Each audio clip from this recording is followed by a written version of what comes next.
यानी कि इस घोर कलयुग में भी यदि किसी को अपने घर का कलेश मिटाना है, अपने अंदर और सामने वाले के अंदर, अपने परिवार के सदस्यों में, पड़ोसियों में, रिश्तेदारों में, यानी कि शांति लानी है और साधना यानी कि भगवान से प्रेम करना है, तो सबसे पहले हमें कौन सा मंत्र अपनाना पड़ेगा? गुरुर्ब्रह्मा गुरुर्विष्णु गुरुर्देवो महेश्वर गुरुर्साक्षात् परब्रह्म तस्मै श्री गुरुवे नमः। ध्यान मूलम गुरुर्मूर्ति पूजामूलम गुरुर्पदम मंत्रमूलम गुरुर्वाक्यम मोक्षमूलम गुरुर्कृपा। बोली आनंद कंद भगवान की जय। एक घड़ी आधी में पुनियाद, तुलसी संगत साधके तो कटे कोटि अपराध। आग लगी आकाश में झड़ पड़े अंगार, संत न होते जगत में तो जल मरता संसार। टूटे फूटे भाग्य को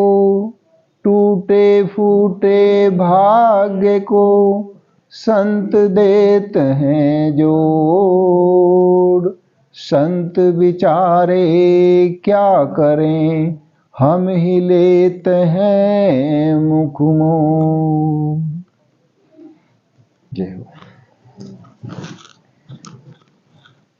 भागवत भगवान को प्रेम भरा प्रणाम हो। सुखदेव मुनि जी को प्रेम भरा प्रणाम हो। व्यास भगवान जी को प्रेम भरा प्रणाम हो। परीक्षित जी को प्रणाम हो। भागवत के सभी श्रोताओं को प्रणाम हो। सभी संतों को प्रणाम हो। जय हो, जय हो, जय हो। उद्धव जी ने कहा, अच्युत, जो अपना मन वश में नहीं कर सका, उसके लिए आपकी बतलाई हुई इस योग साधना को तो मैं बहुत ही कठिन समझता हूँ। अतः अब आप कोई ऐसा सरल और सुगम साधन बतलाइए जिससे मनुष्य अनायास ही परम पद प्राप्त कर ले। उद्धव जी प्रश्न करते हैं, किससे? भगवान श्री कृष्ण जी से। और क्या प्रश्न रखा कि उन्होंने मतलब ये प्रश्न रखा कि मानो आज वो सभी का ही प्रश्न है। कोई बोले या ना बोले, कोई बोल सकता है, कोई नहीं बोल सकता। मानो उद्धव जी ने सबके ओर से ही ऐसा प्रश्न रखा जो सबके लिए हितकारी हो। क्या प्रश्न रखा कि प्रभु, जो अपने मन को वश में नहीं कर सका, जो अपने मन को वश में नहीं कर सका, तो अब इस घोर कलयुग में किससे मन वश हो रहा? यानी कि कोई साधु संत मुश्किल ऐसा मिलेगा कि जिसका मन वश में हो। नहीं तो ज्यादातर मन ही, बैठो आंख बंद करे भजन करो तो मन नहीं लगेगा। सबकी शिकायत यही है, जितने भी साधक भजन करने वाले होते हैं। तो यही प्रश्न उन्होंने किया कि प्रभु जी, हमें तो कोई ऐसा मतलब सुगम और सरल ऐसा कोई उपाय बतलाइए जिससे मनुष्य अनायासी परम पद प्राप्त कर ले। न मन को वश करने की जरूरत पड़े, न इंद्रियों को वश करने की जरूरत पड़े, और आपके परम पद की प्राप्ति हो जाए। तो कितना अच्छा प्रश्न किया।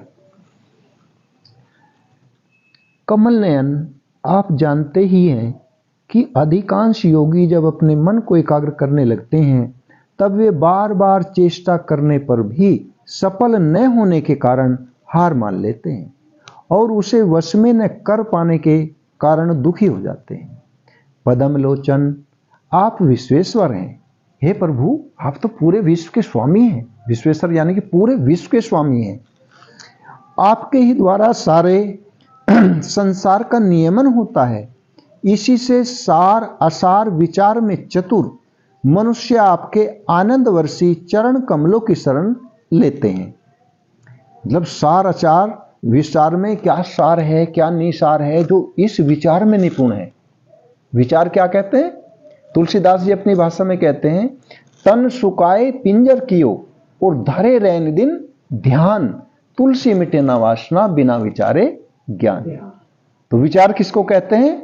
कि जो हम अपने कल्याण के विषय में विचार करते हैं, हमारा आत्म कल्याण कैसे हो, कि हमारे पैसे कैसे बढ़े, हमारी फसल ज्यादा कैसे हो, हमारे अच्छे कपड़े कैसे हमें, इसे सोचना और अगले दिन करना और बाजार जाना, इसे विचार नहीं कहते। ये तो करने खाने का साधन है। कोई कम खर्चे से काम चलाता है, कोई ज्यादा से।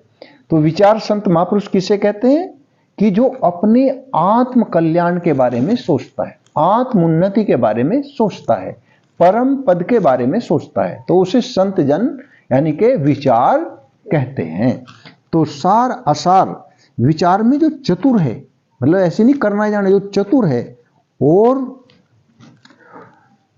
मनुष्य आपके आनंद वर्षी चरण कमलों की शरण लेते हैं। चरण कमल कैसे भगवान के? दुनिया आनंद और सुख की खोज करती है, लेकिन उद्धव जी ये रहस्य खोल रहे हैं कि प्रभु मुझे अनुभव है। कौन कह रहे? उद्धव जी, कि आपके चरण कमल आनंद वर्षी हैं। इसलिए जो चतुर सुजान यानी कि आपके चरण कमलों का आश्रित हो जाता है, चरण कमलों का शरण लेता है, तो उस पर तो स्वाभाविक ही आनंद की वर्षा होने लगती है। तो भगवान की चरण शरण का आश्रय लेने से रहस्य खोला उद्धव जी ने कि आनंद की वर्षा होने लगती है। न कोई इंद्रिय वश हुई, न कोई मन वश हुआ, और आनंद शुरू हो गया। क्योंकि सत्य शास्त्रों में यानी कि रहस्य और युक्तियां छुपी हुई होती है, आशीर्वाद और वरदान छुपे होते हैं, लेकिन मिलते किसे हैं? जो शास्त्र को या तो सुनता है श्रद्धा भक्ति के साथ में, या स्वयं अध्ययन करता है, तो उसी की जो कंगालियत दूर करते हैं सतशास्त्र। चरण कमलों की शरण लेते हैं और अनायासी सिद्धि प्राप्त कर लेते हैं, बिना प्रयासी सिद्धि प्राप्त कर लेते हैं। ये भगवान के चरण कमलों की यानी कि लीला है, ये उनका लाभ है। और आपकी माया उनका कुछ नहीं बिगाड़ सकती। क्या कह रहे हैं उद्धव जी? कि आपकी माया जो आपके चरण कमलों की शरण ले ली, तो उसका माया कुछ भी नहीं बिगाड़ सकती, क्योंकि उन्हें योग साधन और कर्म अनुष्ठान अभिमान नहीं होता। परंतु आपके चरणों का आश्रय नहीं लेते, जो नहीं लेते आपके चरणों का आश्रय, वे योगी और कर्मी अपने साधन के घमंड से फूल जाते हैं। अवश्य ही आपकी माया ने उनकी मति हर ली है। देखो मैं तो इतना योग करता हूँ, प्राणायाम करता हूँ, तो वे अपने साधन से फूल जाते हैं, मैं बहुत मेहनती हूँ। लेकिन प्रभु मैं जानता हूँ कि माना उनकी बुद्धि आपकी माया ने हर ली, जो कोई ऐसा सोचता है या करता है। प्रभु आप सबके हितैषी सुहृद, हितैषी यानी कि हित चाहने वाले सुहृद हैं। आप अपने अनन्य शरणागत बलि आदि सेवकों के अधीन हो जाएं, यह आपके लिए कोई आश्चर्य की बात नहीं है, क्योंकि आपने रामावतार ग्रहण करके प्रेमवश वानरों से भी मित्रता का निर्वाह किया। यद्यपि ब्रह्मा आदि लोकेश्वर गण भी अपने दिव्य किरीटों को आपके चरण कमल रखने की चौकी पर रगड़ते हैं। कैसी चीज है भगवान? कि ब्रह्मा जो संपूर्ण इस जगत के एक ब्रह्मांड के स्वामी हैं, वे भी भगवान जिस चौकी पर, भगवान श्री कृष्णचंद्र जिस चौकी पर अपना चरण कमल रखते हैं, तो ब्रह्मा जी, चार मुख वाले ब्रह्मा जी वहां अपना मुकुट रगड़ते हैं। आप इतने महान और अनंत सामर्थ्य से परिपूर्ण हैं, आपके सामने ब्रह्मा आदि भी कुछ नहीं।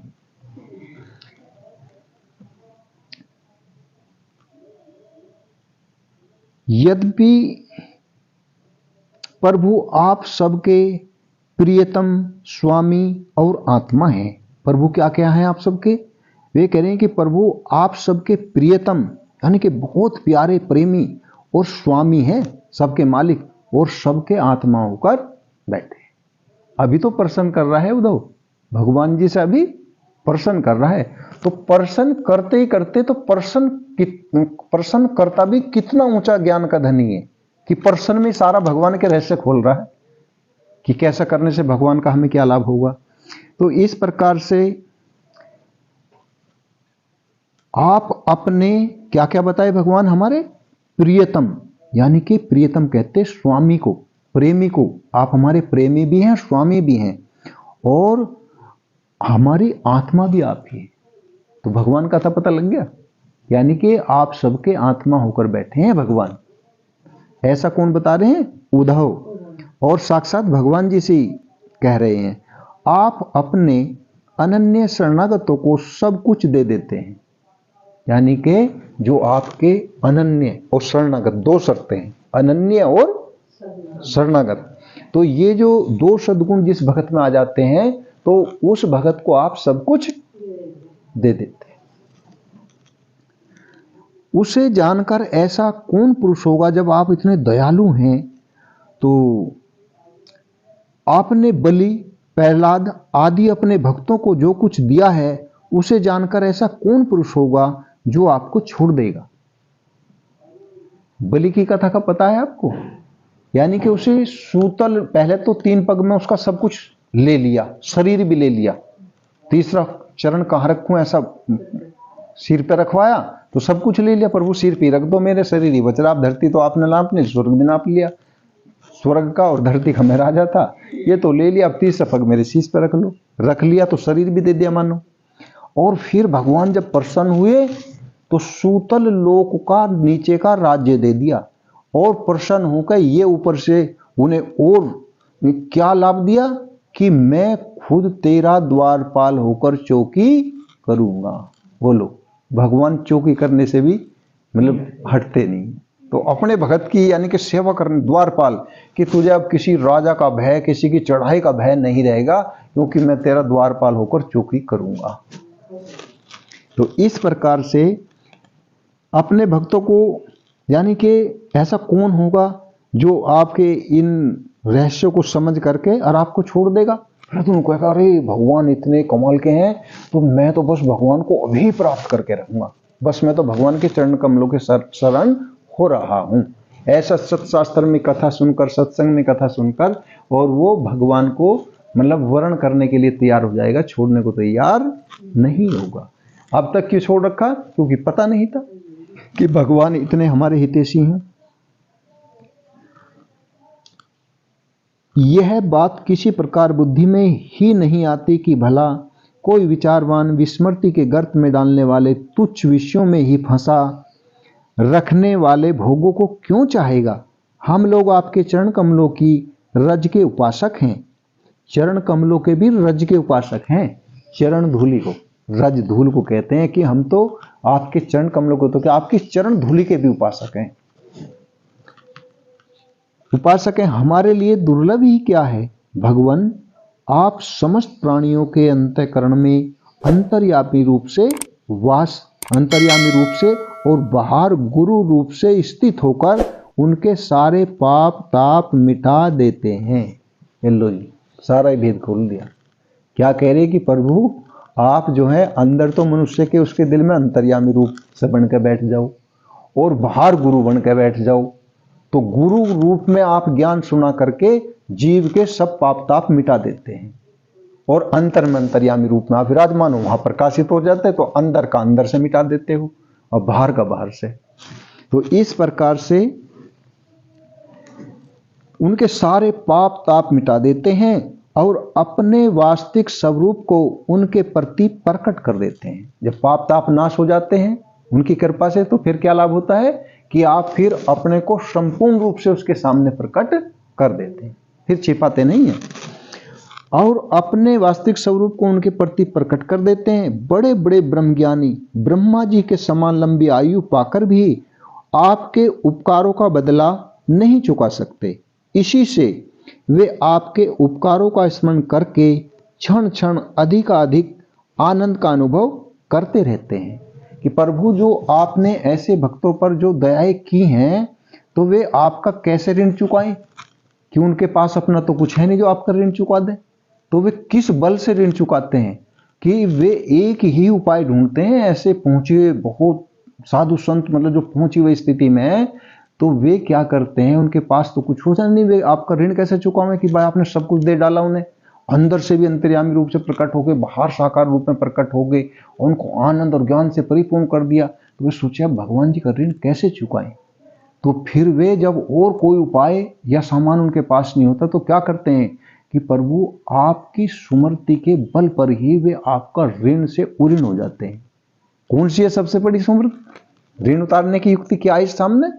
कि जो भगवान का सतत सुमृति रखते रहता है तो भगवान उल्टे उसको मतलब और अपने आप को ऋणी मानने लगते हैं कि यार ये भगत तो मुझे इतना याद कर रहा, इसका उऋण मतलब इससे मैं उऋण कैसे होऊंगा।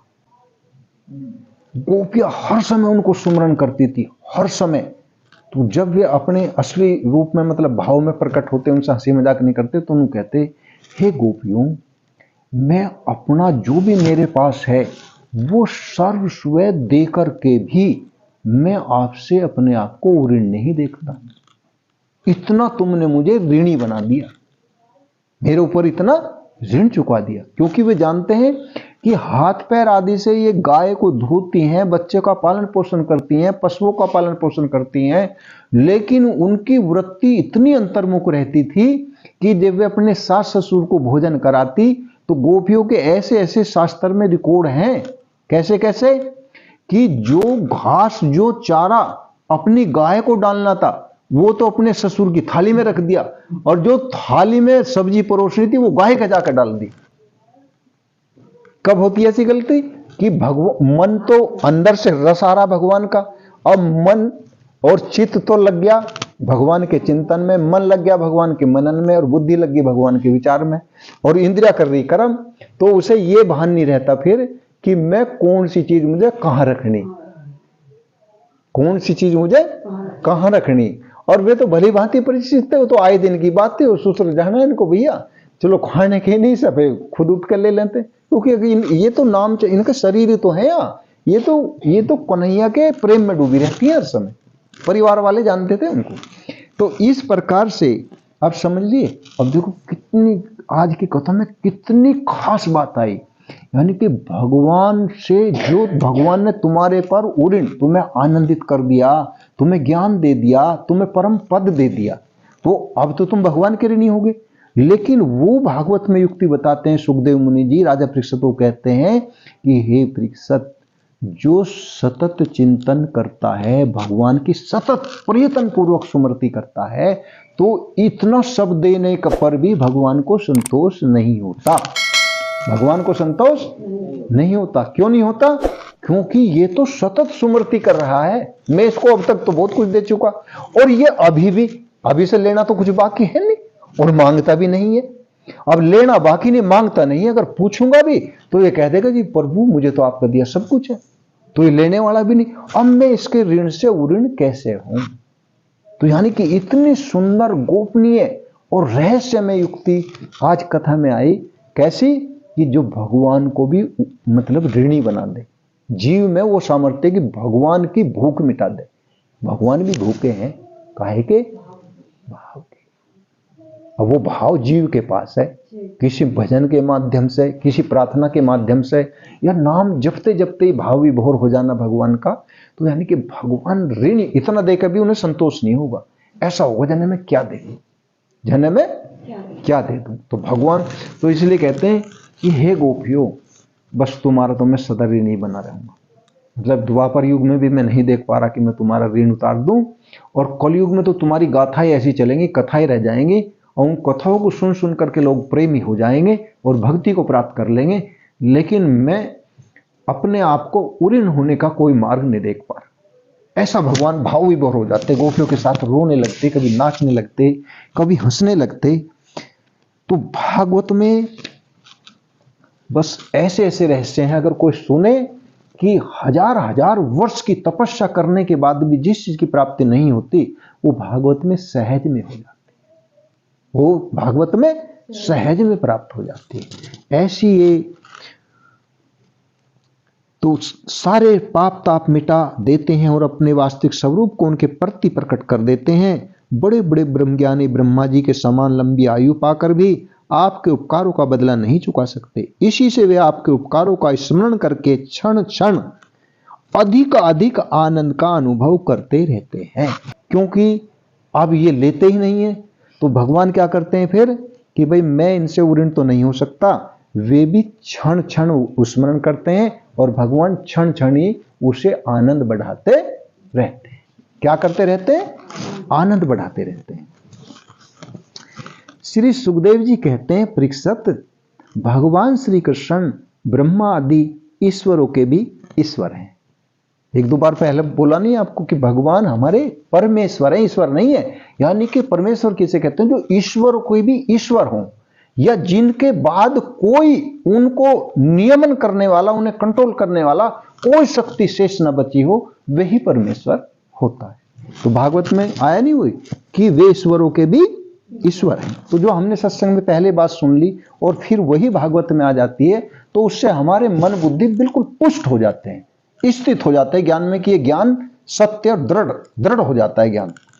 तो इस प्रकार से वे ही सत्व रज आदि गुणों के द्वारा ब्रह्मा विष्णु रुद्र का रूप धारण करके जगत की उत्पत्ति स्थिति आदि के खेल खेला करते हैं। जब उद्धव जी ने, अभी प्रश्न ही चल रहा है, अभी तो उद्धव जी से उद्धव जी भगवान जी से प्रश्न ही कर रहे हैं। अभी उत्तर शुरू नहीं हुआ, यानी कि भगवान जी नहीं बोले अभी तो वो कहीं को बढ़ाई और कहीं को युक्ति। अभी तो केवल उद्धव जी, ऐसे तो पहले श्रोता होते थे, कितना प्रश्न में प्रश्न और प्रश्न में उत्तर कर दें। तो इस प्रकार से उद्धव जी ने की रूप धारण करके एक क्या रहस्य मिला कि ब्रह्मा विष्णु महेश ये एक एक गुण के अधिष्ठान है। ब्रह्मा जी और रजोगुण यानी कि सृष्टि के बनाने वाले, विष्णु जी सत्वगुण के अधिष्ठान यानी कि पालन पोषण करने वाले, रुद्र यानी कि संहार करने वाले तमोगुण के अधिष्ठान। तो ये ईश्वर तो एक एक गुण के अधिष्ठान हैं और इन तीनों के रूप में भगवान श्री कृष्ण ही तीनों रूप धारण करके बैठे हैं। तो एक ईश्वर को, एक किसी को मानना, समझो कि भगवान के एक अंग को मानना, और श्री कृष्ण जी को मानना यानी कि संपूर्ण परिपूर्ण परमात्मा को भजन करना, भजना। समझ गए? तो इस प्रकार से जब उद्धव जी ने तो ऐसा कि ये स्वयं ही तीन रूपों से खेल खेला करते हैं, यानी कि लीला क्या करते हैं। जब उद्धव जी ने अनुराग भरे चित्त से उनसे यह प्रश्न किया, तब उन्होंने मंद मंद मुस्कुराकर बड़े प्रेम से कहना प्रारंभ किया। यानी कि उद्धव जी ने जो ये प्रश्न किए थे, तो कैसे किए थे? ऐसे नहीं कि जैसे साधारण बातें वैसी करते हुए, अपने चित्त को भगवान से बात करने से पहले अपने चित्त को, मन को, बुद्धि को अनुराग से भर दिया। काहे से भर दिया? अपने मन बुद्धि आदि को अनुराग से भर के तब ये वार्ता करी भगवान से। तो भगवान ने फिर अनुराग और इन प्रश्नों का उत्तर कैसे दिया, कैसे शुरुआत किया? तो अनुराग से भरने का मतलब क्या होता है?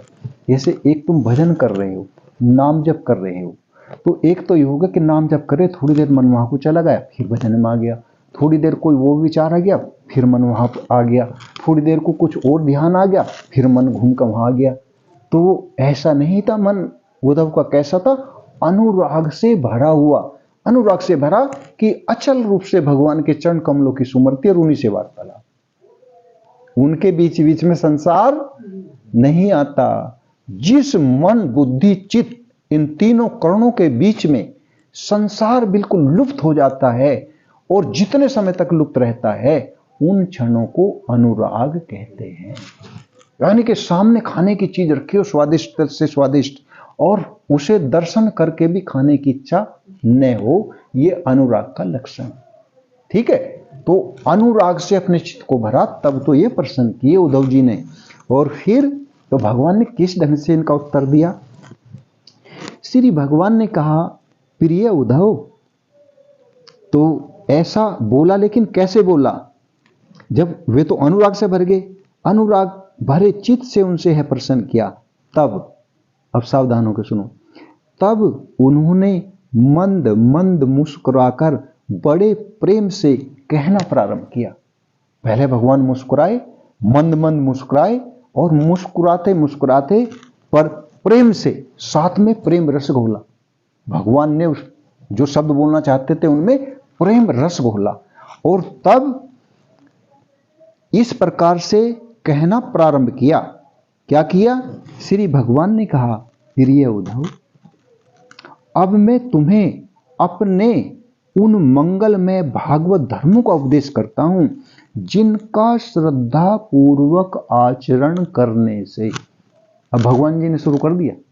क्या किया कि हे उद्धव, अब मैं तुम्हारे समक्ष उन अपने भागवत धर्मों का उपदेश करूंगा कि जिनका श्रद्धा पूर्वक आचरण करने से, सुनने से नहीं, विचार करने से नहीं, मनन करने से नहीं, आचरण करने से। क्या करने से? आचरण करने से, मेरे भागवत धर्मों का आचरण करने से, और वो भी श्रद्धा के साथ। यही लिखवा, जिनका श्रद्धा पूर्वक आचरण करने से मनुष्य संसार रूप दुर्जय मृत्यु को अनायासी जीत लेता है। दुर्जय मृत्यु को अनायास का मतलब है बिना प्रयास के जीत लेता है। कोई कठिनता से, कोई नियम अलग से लेने की जरूरत नहीं है, वो मृत्यु से जीत लेता है। तो मृत्यु का जीतने का मतलब क्या है? मृत्यु का जीतने का मतलब ये है कि अब से पहले यदि तुमने मृत्यु को जीत लिया होता तो अब हम तुम यहां ना बैठे होते, भगवान के धाम में होते। तो इसलिए आज तक हमारे कितने जन्म हो चुके ये कोई बताने में समर्थ नहीं, कोई भी बताने में समर्थ नहीं है, भगवान जानते हैं बस। तो ये एक तो प्रकृति, परमात्मा और जीवात्मा, ये तीनों चीज अनादि हैं। अनादि किसे कहते हैं? जिसका न आदि हो और न अंत हो, यानी कि कब से शुरुआत हुई हमारे जन्मों की, अगर उसका पता लग गया तो अनादि नहीं रहेंगे। पता लग जाएगा भाई हम तो इतने जन्मों से चल रहे हैं, इतने वर्ष हो गए हमें। अनादि का मतलब है जिसका किसी को ज्ञान ही न हो कि हम कब से इस मरण जन्म के चक्र में पड़े हुए हैं हम जीव। ठीक? तो लेकिन उद्धव, जो मैं तुझे भागवत धर्म बताऊंगा, अगर उसे कोई आचरण में ले आएगा तो निश्चित ही, ऐसा नहीं संशय में नहीं, निश्चित ही जन्म मरण के मार्ग को जीत लेगा। यानी कि फिर बार बार जन्मना, बार बार मरना, बार बार जठराग्नि में पचना, और बार बार बचपन, यानी कि बहुत शिशु जो होता है ना, मच्छर काट रहा हो, अपने मच्छर को उड़ा नहीं सकता। यानी कि बहुत दुख भरा जीवन है बचपन में भी, और वृद्ध अवस्था भी दुखों से भरी होती है। बस जवानी में बीच में थोड़ा समय ऐसा होता है कि जिसे आदमी सोचा मैं बहुत सुखी हूं और बहुत सुख प्राप्त कर लूंगा, लेकिन वो केवल भ्रांति है। बोलिए राधा कृष्ण भगवान की जय। तो मृत्यु को अनायासी जीत लेता है। उद्धव जी, भगवान की नरमता देखो, वाणी में मधुरता देखो। क्या कह रहे उद्धव जी? अपने भगत को भी कितना प्रेम दे रहे। लेकिन हम अपने घर परिवार में बोलते तो कैसे बोलते हैं? अपने से छोटे को बोल सकते हैं ऐसे? अगर जो हम ये नियम ले लें तो जो तुम्हें उस दिन सत्संग में बताया था कि तुलसी मीठे वचन से, तुलसी मीठे वचन से सुख उपजे चहु और वशीकरण ये मंत्र है, तज दे वचन कठोर। यानी कि इस घोर कलयुग में भी यदि किसी को अपने घर का कलेश मिटाना है, अपने अंदर और सामने वाले के अंदर, अपने परिवार के सदस्यों में, पड़ोसियों में, रिश्तेदारों में, यानी कि शांति लानी है और साधना यानी कि भगवान से प्रेम करना है, तो सबसे पहले हमें कौन सा मंत्र अपनाना पड़ेगा? जो भगवान ने अपना रखा है। भगवान भी यानी कि इस मंत्र को अपनाए हुए हैं भगत के लिए भी। उनकी वाणी में सरलता और मधुरता देखो। मतलब भगवान के थोड़ी आंखें फाड़ के देख लिए खड़े किशन जी, वो तो रात दिन देख ही रहे, तुम तस्वीर को कितनी बार देख ली। भगवान के सद्गुण को देखना कि भगवान जब हमसे वार्ता करते हैं, अपने भगत से वार्ता करते हैं, तो वे अपनी वाणी में कौन कौन सा रस घोलते हैं। हमारी वाणी शुष्क और अहंकार, क्रोध, मान आदि से भरी होती है, और भगवान की वाणी इन सब से दुर्गुणों से रहित और काहे से भरी होती है। क्या कह रहे? मतलब समझने की कोशिश करो। उद्धव कि उद्धव जी क्या कह रहे हैं, उद्धव जी, यानी कि उनसे हर तरीके से मतलब कैसे पेश आ रहे कि उद्धव जी, यानी कि कितना सम्मान है। जी कहते, क्योंकि कौन कह रहा है, स्वयं भगवान जो संपूर्ण सृष्टि के रचेता हैं और चलाने वाले हैं, संपूर्ण सृष्टि के रचेता और चलाने वाले, नियमन करने वाले। भगवान गीता जी में बोलते हैं, क्या बोलते हैं कि न तो मैं किसी का प्रिय हूं और न अप्रिय हूं, लेकिन फिर भी जो भगत प्रेम से मेरा भजन करते हैं, जो भगत प्रेम से मेरा भजन करते हैं, तो मैं उनमें हूं और वे मुझ में हैं। तो फालतू डिग्री दे दी ना, यानी कि प्रेमी भजन के लिए तो मैं उपलब्ध। जैसे जल तो सारी पृथ्वी में ही है, लेकिन जहां कुआं खोदा जाता है वहां निरावरण हो जाता है, यानी कि आंखों से दर्शन हो जाते हैं जल के कुएं में। इसी प्रकार से, यानी कि जैसे जल सब जगह है लेकिन दर्शन कुएं में, ऐसी भगवान तो सबके अंदर है लेकिन दर्शन भगवान के प्रिय संतों में, प्रेमी भक्तों में हुआ करते हैं, झलकते हैं उनके हृदय से भगवान। तो इस प्रकार से कितना मतलब कमाल है भगवान की वाणी का। अगर ये रहस्य जान ले तो भगवान के एक एक शब्द पर कुर्बान हो जाता है। क्या कि उद्धव जी, मेरे भक्त को चाहिए कि अपने सारे कर्म मेरे लिए करे। पहला आदेश क्या करा कि अपने, हैं तो तुम्हारे, तुम्हारा घर, तुम्हारी जमीन है तो तुम्हारे सब, लेकिन अपने सारे कर्म मेरे लिए करे। अब उसमें आगे ये भी विधि बताएंगे कि मेरे कैसे हो जाएंगे तुम्हारे कर्म। तो मेरे लिए करे, नूनी एक करे दो करे नहीं, सारे कर्म मेरे लिए करे, और धीरे धीरे उनको तेजी में ना करे। जो भगवान का चिंतन बताया वो चिंतन साथ में रखे, वो चिंतन साथ में रखे। तो धीरे धीरे उनको करते समय मेरा स्मरण का अभ्यास बढ़ाए। कर्म तो धीरे धीरे होने चाहिए, लेकिन जो मैंने स्मरण वाली भक्ति बताई है, भगवान जी कह रहे हैं उद्धव, जो मैंने स्मरण वाली भक्ति बताई है कि उसका ध्यान रखे, स्मरण न टूट जाए, कर्म से धीरे धीरे हो जाए। तो युक्ति बता दी। तो फिर स्मरण का अभ्यास बढ़ाए, मतलब ये देखे कि अरे इस 2 मिनट में हमने चीज खाई तो हमने तो नाम जपा तो है ही नहीं, भगवान को तो याद किया ही नहीं। कोई भी कर्म हो तो रुक जाए।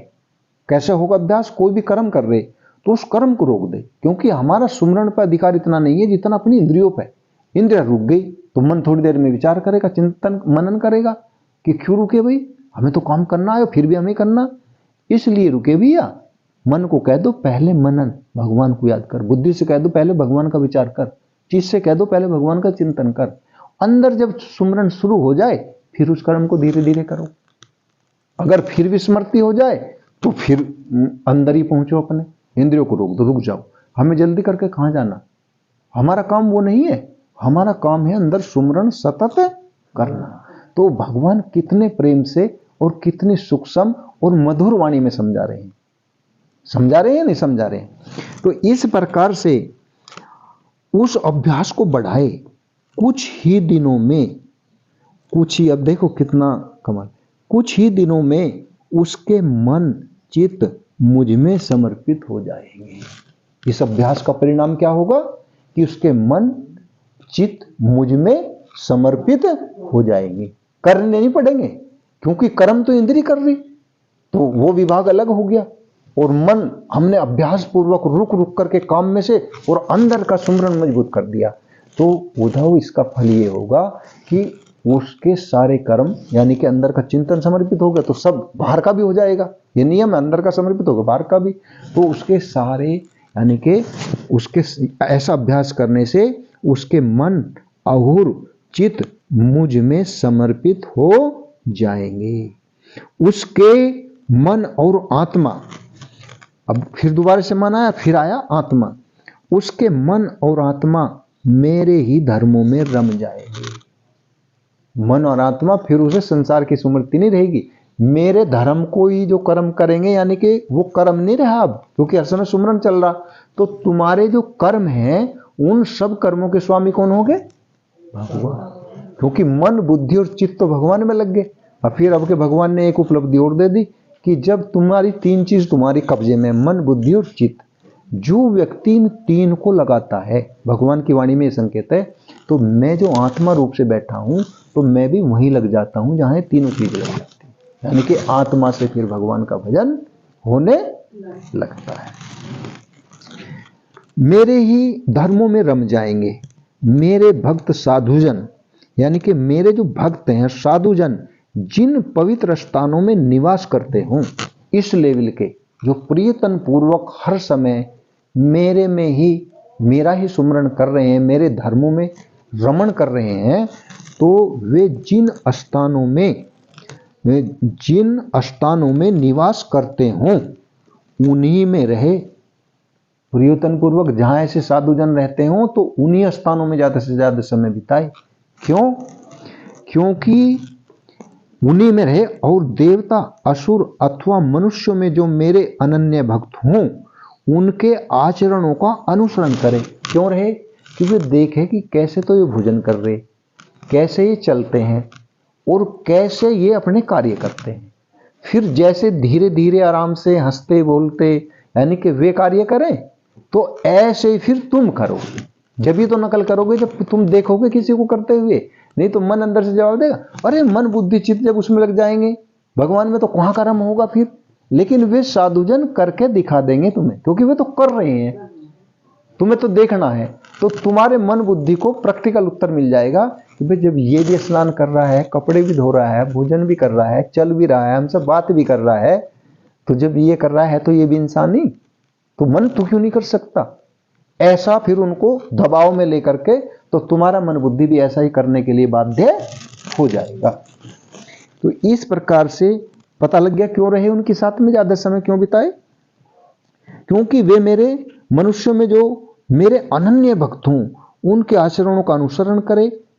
पर्व के अवसरों पर, पर्व के अवसरों का मतलब समझे कि पर्व कहते हैं जैसे भगवान की जन्माष्टमी, जैसे रामनवमी, जो भगवान के यानी कि जन्म से लेकर के सारी लीला, कोई सी भी को आज छठी पूजेगी तो भगवान जी खुद बता रहे हैं, कोई और नहीं बता रहा, स्वयं श्री कृष्ण भगवान जी बता रहे हैं कि पर्व के अवसरों पर सबके साथ मिलकर, भाई अपने घर में कितने सदस्य हो तो या तो सबको साथ मिला ले, सबके साथ मिलाकर, अथवा कोई हमारे विचारों का नहीं है या ज्यादा सदस्य नहीं है तो या अकेला, मतलब सबके साथ भी हो सकता है और अकेला भी, अकेला ही नृत्य करे, गान करे, वाद्य आदि महाराज जो उचित ठाट बाट से मेरी यात्रा आदि के महोत्सव करे। जैसे कि उस दिन तुम हम साथ थे तो वहां वो निकल रही थी नहीं पूरी कोसी में जब दवाई लेने के लिए गए थे, तो कहने का भाव यह है कि इस प्रकार से या तो खुद सामर्थ्य ना हो तो दूसरों के साथ उत्सव में शामिल हो जाए, और उससे क्या होगा जी कि उनका अनुसरण करे पर्व के अवसरों पर, यानी कि सब तरह ऐसा करे जो भी अपने में सामर्थ्य हो, ऐसी खुशी करे जैसे कोई राजा अपने त्योहारों को मनाता है, अपने बच्चे की खुशी मनाता है, ऐसे राजा ठाट बाट से, तो ऐसे ठाट बाट से मनाए। वो तो क्या करे कि ठाट बाट से यात्रा भी निकाले, यानी कि घूमे फिरे, ये भी नहीं अंदर चोरी से रास्तों में को कीर्तन करते निकले, नाचते निकले। ऐसा करने से यानी कि फिर मेरी यात्रा आदि के महा उत्सव करे, यानी कि जब इतना ठाट बाट से करोगे तो फिर वो पर्व नहीं रहेगा, फिर वो महा उत्सव हो जाएगा, और भी बहुत सारे शामिल हो जाएंगे। तो इस प्रकार से महोत्सव करे।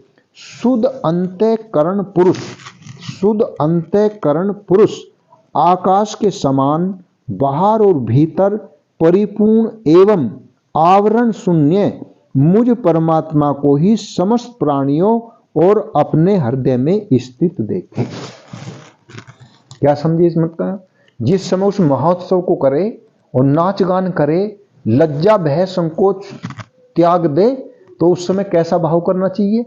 उस समय ऐसा भाव करना चाहिए कि मुझ में और इस पूरी भीड़ में जितने भी लोग हैं, स्त्री पुरुष कोई भी जीव जंतु हो, यानी कि उन सब में, और जब उन सब में परिपूर्ण परमात्मा को ऐसे देखे जैसे कि आकाश में वायु हर समय भरी रहती है।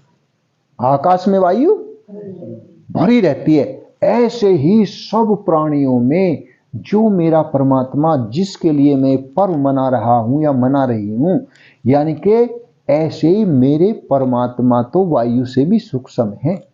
ये भगवान की बनाई हुई वायु नहीं हमारी ये आंखें देख सकती, तो भगवान को कैसे देख लेंगी। इसलिए जैसे वायुमंडल में यानी कि आकाश मंडल में वायु परिपूर्ण रहती है और दिखाई नहीं देती, ऐसे भी उससे भी अनंत सूक्ष्मतम इकाई में, जिससे कोई सूक्ष्म नहीं हो सकता, उस रूप में परमात्मा सब में और मेरे सहित, अपने को बिना बचाए उन सब के सहित मुझ में भी विराजमान है और संपूर्ण ब्रह्मांड में परिपूर्ण लबालब भरे हुए हैं, परिपूर्ण लबालब भरे हुए। तो जिस ईश्वर को हम भागवत के पास आने से, भागवत कथा की न सुनने के कारण और भागवत के अभाव में ढूंढते ढूंढते घूमते रहते हैं कि कहाँ भगवान मिलेंगे, कैसे भगवान मिलेंगे, यानी कि फिर भगवान ही भगवान प्रकट हो जाते हैं, कोई स्थान शेष नहीं बचता। बोलिए राधा कृष्ण भगवान की जय, सद्गुरुदेव भगवान की जय। तो इस प्रकार से ये महोत्सव करे। शुद्ध अंतःकरण पुरुष आकाश के समान बाहर और भीतर से परिपूर्ण आवरण शून्य, यानी कि जब तुम ऐसा करोगे तो फिर भगवान क्या कृपा करेंगे कि तुम और प्रभु के बीच में जो आवरण है उसे खत्म कर देंगे। आवरण शून्य, कि जब ये पर्दा ही नहीं रख रहा, अब मैं क्या रखूं। यानी कि जैसे कि बरसात हो रही है और दो तालाब है और उनमें बीच में कोई रुकावट है, मतलब जैसे बांध बना देते हैं, लेकिन जब वर्षा अत्यधिक होती है तो क्या होता है कि वो जल में डूब जाती है और वो भान होना बंद हो जाता है कि ये दो तालाब आपस में, वे जल इतना भर जाता है कि बीच का जो निशान था वो खत्म और एक ही बड़ा तालाब का रूप धारण कर लेता है। तो जब भगवान ऐसी, जैसे वहां तो बारिश हुई और भक्तों के हृदय में भगवान की कृपा की बारिश होती है। क्या होती है? कृपा की बारिश। तो फिर क्या होता है कि एक जीवात्मा के रूप में, अंतर्यामी रूप से जो परमात्मा थे और जो बाहर समष्टि में परिपूर्ण परमात्मा थे, उन दोनों के बीच में जो आवरण था वो आवरण हट जाता है, यानी कि प्रेम की कृपा के बरसात से, और वो आवरण हट जाके और फिर जीव और परिपूर्णतम परमात्मा कब एक हो गए और कब वो दूरी मिट गई कोई पता ही नहीं रहता। भगत को ये भान नहीं रहता कि वो परमात्मा या ये परमात्मा, ना वो परमात्मा ना ये परमात्मा, सब एक परमात्मा। आगे शब्दों में भी वो चीज, मतलब पहला भाव ही रहता है वो परमात्मा जिसकी मैं उपासना कर रहा हूं। फिर भागवत में पता लगता है शास्त्रों में कि ना ये परमात्मा जो मेरे दिल में रहता है, ये अंतर्यामी परमात्मा, और वो परिपूर्ण परमात्मा जो सारे अनंत ब्रह्मांडों को जो आच्छादित किए हुए है, वो परिपूर्णतम परमात्मा सब ब्रह्मांडों को अपने में समा करके भी वो शेष के शेष बचे रहते हैं। इतने अनंत मां है कि उन्हें कोई, ये अंतिम छोर वो है, कोई ऐसा आज तक कहने में समर्थ नहीं हो पाया। लेकिन वो अनंत परमात्मा और आपका अंतर्यामी परमात्मा जब इस प्रकार के उत्सव भगत दिल से करेगा, जैसे अपने घर के निजी बच्चों के लिए खूब पैसे खर्च करते हैं, इसी प्रकार से जो, हाँ रख दो, तो इसी प्रकार से जो अपने निजी पुत्रों आदि के लिए जो खर्च किया जाता है उससे भी ज्यादा भगवान में खर्च किया जाता है। और ये वैष्णव मिठाई लेना क्यों, मेरे परमात्मा का महोत्सव है, ऐसे मतलब प्रेम से बोले, सामान इकट्ठा करे और फिर उसे बांट दे पब्लिक में। तो ऐसे प्रकार से जो मेरे महोत्सव करेगा तो क्या लाभ होगा कि उसे पता ही न लगेगा कि ये अंतरामी परमात्मा और वो परिपूर्णतम परमात्मा ये अंतःकरण की दीवारों को तोड़कर, जैसे वे दोनों तालाब एक हो गए थे, पता नहीं लगा पानी भरते भरते किस समय में रात्रि में वे एक हुए, सुबह उठ के पब्लिक देखती है और ये तो लबालब एक तालाब है, बड़ी भारी बारिश हुई। तो ऐसी जब अनन्य प्रेमी भक्तों के अंतःकरण में भगवान की कृपा की खूब अथाह बारिश होती है, तो ये अंतःकरण रूपी दीवारें कहां गिर जाती हैं, कहां डूब जाती हैं, उस परम आनंद स्वरूप परमात्मा वो लबालब एक ही हो जाता है। शरीरों की आवरण और प्रकृति का आवरण दोनों टूट करके दोनों एक हो जाते हैं। अब क्या तुम्हें पाना शेष रहा और क्या जानना शेष रहा। तो ऐसा भागवत, यानी कि भागवत में प्रेम से, श्रद्धा से, भक्ति से परिपूर्ण अपने अंतःकरण को भर के जो एकाग्र होकर भागवत का इस सुमरण यानी कि पढ़ता है अथवा सुनता है, श्रवण करता है, तो फिर भगवान बस वो उसकी वाणी बोल नहीं सकती। क्या अनुभव होता है वो जानने, और वो अपने अनुभव को बस वो ही जान सकता है, शब्दों में बयान नहीं किया जा सकता।